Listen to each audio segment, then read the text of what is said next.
Para finalizar el día, sin embargo, escogimos la danza como propuesta, y es que el Centro de Artes Escénicas de Sarobe acogió el espectáculo ofrecido por Egape Danza Taldea.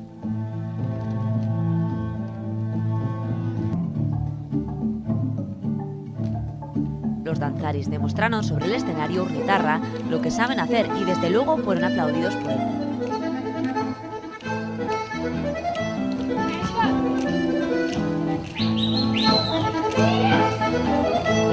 Asistente que dio carpetazo al primer día de fiesta con buen sabor de boca.